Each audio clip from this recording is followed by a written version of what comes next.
Greetings and welcome once again to the Gaming Codex, the show right to explain to you all the various words and terms used to describe video games in the video games industry. And today's term is that of the review. And what would that be?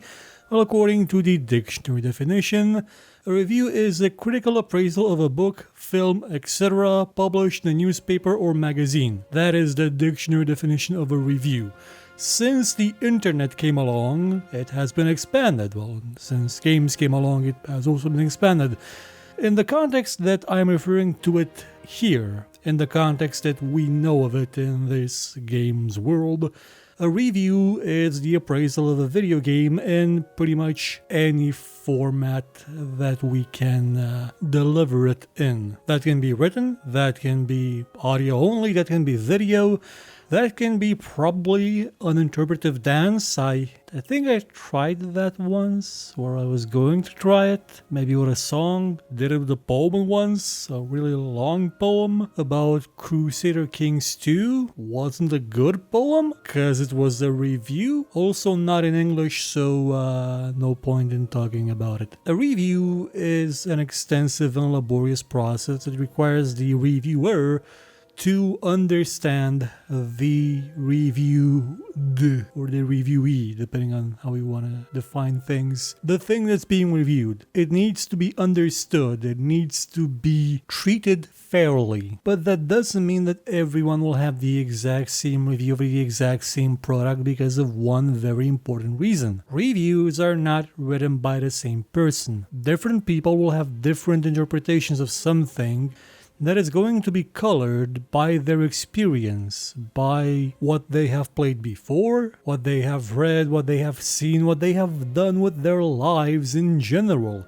That will absolutely influence the end result. And the more experienced a reviewer is, the closer they will be to what I guess can be considered as the core truth of a game, the intrinsic nature of it, the foundation, the meaning of the art. Whereas people with less experience would say that Duke Nukem Forever is a hardcore old-school first-person shooter like they used to make in the 90s, because that's what the marketing said. Now what is the popular definition? Well, that would be, that's just like your opinion, man. There's always this idea that a review is simply an opinion. It's not wrong, but it's incomplete. A poor review is a poorly made review. A bad job at making a review is an opinion.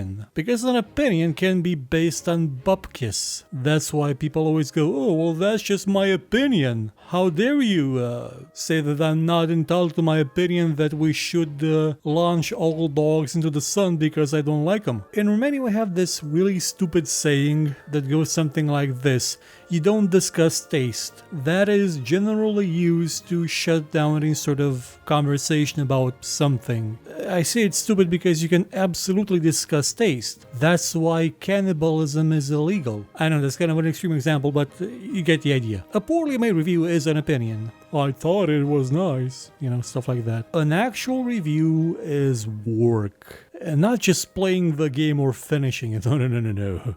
That's just the tip of the iceberg. That's getting the 70 hours into a game and you think to yourself, okay, I think at this point I know what's going on. Well, that's the point where you have to dig a tiny bit deeper in some places and really figure it out. In this example, I'm referring to Divinity Original Sin. Not every game requires that kind of scrutiny. Not every game deserves it. Air Ace's Heroes of the Pacific seemed like a really bad game. 2 missions in, it was still a bad... Actually, it was an even worse game 6 missions in. You don't have to spend 70 hours or tens of hours judging every aspect of each game individually. Some of them become apparent after a while. You sort of understand really quickly just how low the bar is for some games. So when we say that it sucks, it's not really your opinion, it is a truth. Now somebody that never played a game before may say, oh, this is amazing, I also have not seen electricity up until now, so everything's amazing to me. Yeah, that may be their truth, if you will, from their limited, very, very primitive perspective. But in the context of reality, it is not truth. There is such a thing that we can consider as objective truth, the closest thing we have to reality, and that is what a review aims to go for. And that will always be contaminated by your own personal experience. Again, in some cases for the better, because let's face it, if somebody played most of Chris Avalon's games, they're gonna know if a game has good writing or not, because they have a standard to compare to. Or if somebody never played any game with dialogue ever, they would think that the original Resident Evil had great dialogue. Also, that would sort of require them to have never actually met another human being that talks normally. So they could be friends with Christopher Walken, I guess. But what would be the marketing definition for a review? Well, that is marketing. Yeah, didn't see that coming, did you? Reviews, at their basis, should be something that gives information to the audience, to the potential buyer about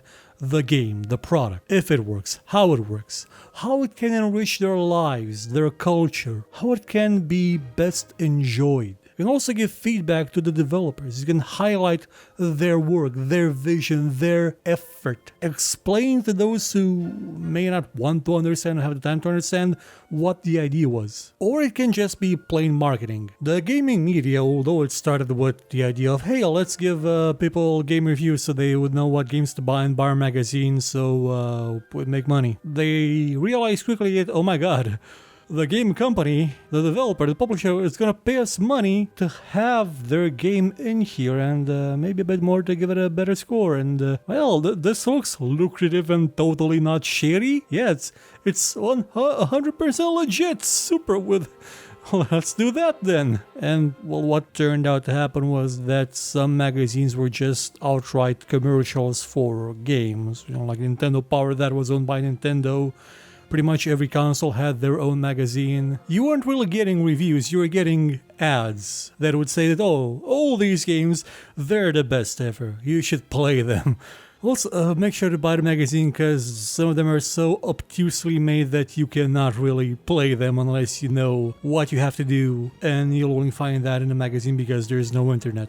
And when the internet did come along, this thing extended. You'd be getting sites reviewing games covered in ads for those games. You'd be getting people fired if they didn't give those games a good enough score. You'd be getting the editors of those magazines starring commercials for those games in which suspiciously they would get maximum scores. And of course then came the YouTubes, when companies realized, okay, we can give these people review code to our games with the clear specification that they can never say anything negative. Or they could have review camps like some companies did, where they would only allow the reviewers to play certain bits of the game, or only do it under strict supervision, under controlled conditions, leading to disasters in terms of actual reviews, leading to not even opinion, leading to commercials instead of reviews. An opinion can be wrong, but at least it's not malicious most of the time. But